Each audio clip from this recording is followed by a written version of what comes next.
یہ وہ خود کش بم دھماکہ ہے جس میں صرف خود کش بمبار مرتا ہے، دوسرے تھوڑے بہت زخمی ہوتے ہیں، مرتا کوئی نہیں ہے۔ ملک ریاض کی شامت آ گئی ہے اور میں سمجھتا ہوں کہ ایسے لوگوں کو بے نقاب کرنا چاہیے، ایسے لوگوں کو ایکسپوز کرنا چاہیے۔ جو ایک ٹھیکیدار تھا تو ٹھاکر کیسے بنا، جو ایک کلرک تھا اور وہ کھرب پتی کیسے بنا، اور اس ملک کے صحافی، جرنیل، ایجنسیوں کے لوگ، افسران، سیاستدان، سب جو ہیں وہ اس کے زر خرید ہیں، سب کو اس نے زمینیں بھی دی ہیں، پلاٹ بھی دیے ہیں۔ تو یہ کیا ہو رہا ہے اس ملک میں؟ اور یہ وقت آ گیا ہے کہ اب یہ بات ایکسپوز ہونی چاہیے۔ بالکل صحیح ڈاکٹر صاحب، بہت شکریہ ڈاکٹر صاحب، بہت شکریہ، آپ نے اپنے قیمتی وقت میں سے وقت نکالا۔ ناظرین آپ ڈاکٹر کالم ضرور پڑھیے گا۔ بڑھتے ہیں آج کے نوائے وقت ادارے کی جانب۔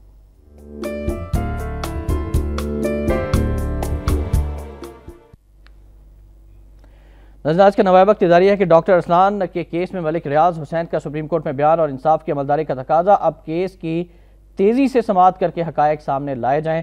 اداریے میں ہے کہ ملک ریاض حسین جیسے ٹائکون کا بیان اور اس کی جانچ پڑتال ایک آزاد عدلیہ کی ضرورت ہے۔ اگر ملک ریاض اور ان کے وکیل کو یقین ہے کہ ڈاکٹر ارسلان کے معاملے میں ان کا موقف درست ہے، جس کے بارے میں ان کے پاس ٹھوس مواد اور شہادتیں بھی موجود ہیں، تو انہیں انصاف کی عملداری کے معاملے میں ہرگز فکر مند نہیں ہونا چاہیے۔ ادارے کے حوالے سے مزید ہم بات بھی کریں گے اور ڈاکٹر صاحبہ سے بھی وہی سوال ہم رکھیں گے کہ یہ تمام صورتحال ڈاکٹر صاحبہ آپ کے سامنے حقائق تیزی سے سامنے آنے چاہیے۔ اور ایک سوال جو ہم نے ڈاکٹر صاحب سے پوچھا، ڈاکٹر اجمل نیازی صاحب سے، کہ اب چیف جسٹس اور آرمی چیف کے کرنے کا کام کیا ہے، وہ کیا کر سکتے ہیں؟ جی دیکھیں، یہ تو کہنا بہت آسان ہے کہ آرمی چیف اور چیف جسٹس اکٹھے ہو جائیں۔ کس طریقے سے اکٹھے ہوتے ہیں؟ کوئی کانسٹیٹیوشنل، یا تو آپ کہہ دیں نا اب آپ کانسٹیٹیوشن کو، ہر چیز کو، ایک جو آپ نے ایک ڈھانچہ بنایا ہے اس کو آپ کمپلیٹلی رد کر کے پھر آپ جس طرح کہتے ہیں نا play it by air. Army chief اور چیف جسٹس اکٹھے کس طرح ہو سکتے ہیں؟ دا پوائنٹ از جسٹ ایک ہی طریقہ، آئینی طریقہ کا ہے، وہ ہے کہ چیف جسٹس اگر کوئی ججمنٹ دیتے ہیں جس کو امپلیمنٹ کرنا ہوتا ہے اور اگر حکومت اس کو نہیں کرتی، then they have the right to call the army to support that decision. یہ ایک ہی آئینی طریقہ ہے۔ اور باقی یہ کہنا کہ جی سپریم کورٹ جسٹس کو اور آرمی چیف کو اکٹھا ہونا یہ غیر آئینی کام ہے، and I consider this nonsense. It is only constitutionally you can do it۔ تو پہلے تو جی یہ کس طریقے سے اکٹھے ہو سکتے ہیں، یہ تو کہنے والی بات ہے۔ دوسری بات جی جو آپ نے ویری بریفلی آئی ول سے دس، جو آپ نے بہت میں سمجھتی ہوں اسکپ اوور کیا ہے اور جو بہت ہمارا اہم مسئلہ ہے، اور جو ہم تو ان چیزوں میں پھنس جاتے ہیں نا، اور پھر جو دوسرے جو پاکستان کے جو بہت سیریس جو مسئلے ہیں اس کو ہم اگنور کرتے ہیں، جس میں آپ نے بس ان پاسنگ آپ نے گفتگو کر دی کہ جو سیاسیین کا جو مسئلہ ہے، میں صرف اس کے بارے میں کچھ مختصراً یہ کہنا چاہتی ہوں کہ وی ہیو ٹو ریممبر جو پاکستان کے لیے جو ایگزسٹینشل تھریٹس ہیں، اور اس میں یہ جو سیاچین کا ہے یہ ایک اس کی ایک نشانی ہے کہ انڈیا ہمارے ساتھ کیا کرنے جا رہا ہے اور کیا کرنا چاہتا ہے اور اس کی سچویشن کیا ہے، اور اس کے بدلے بجائے کہ ہم ایک سٹینڈ لیں ہمارے رائٹس پہ، اس کے بدلے ہم بھاگ رہے ہیں موسٹ فیورڈ نیشنز۔ ڈاکٹر صاحب ایک پروگرام ہم انشاءاللہ اس مسئلے پر بھی کریں گے، پاک بھارت تعلقات پر بھی تفصیل سے انشاءاللہ گفتگو کریں گے، وقت کی کمی ہے اور ہم آپ کا شکریہ ادا کرنا چاہتے ہیں، آپ بہت اہم موضوعات پر آج آپ نے گفتگو فرمائی۔ آخر میں ناظرین فرمانے قائد اعظم رحمۃ اللہ علیہ شامل کرنا چاہیں گے۔ قائد اعظم نے سرکاری ملازمین سے خطاب کیا، 25 مارچ 1948 کو فرمایا تھا کہ آپ محض سول ملازمین ہیں، جو جماعت اکثریت حاصل کرے گی وہی حکومت کرے گی، اور آپ کا فرض ہے کہ آپ اس حکومت کی خدمت کریں، سیاستدان کی حیثیت سے نہیں بلکہ ایک خادم کی حیثیت سے۔ یہ آپ کا عین فرض ہے کہ اس وزیر یا وزارت کی خفگی مول لے کر بھی جو آپ کے فرائض کی انجام دہی میں مداخلت کرتا ہے، عوام کے سچے خادم کی حیثیت سے کام کرے۔ یہ بیوروکریسی کے لیے خاص طور پر مشعل رائے اس پر ضرور غور کیجیے گا۔ شام رحمان کو نوائے وقت ٹوڈے سے اجازت دیجیے، اللہ حافظ۔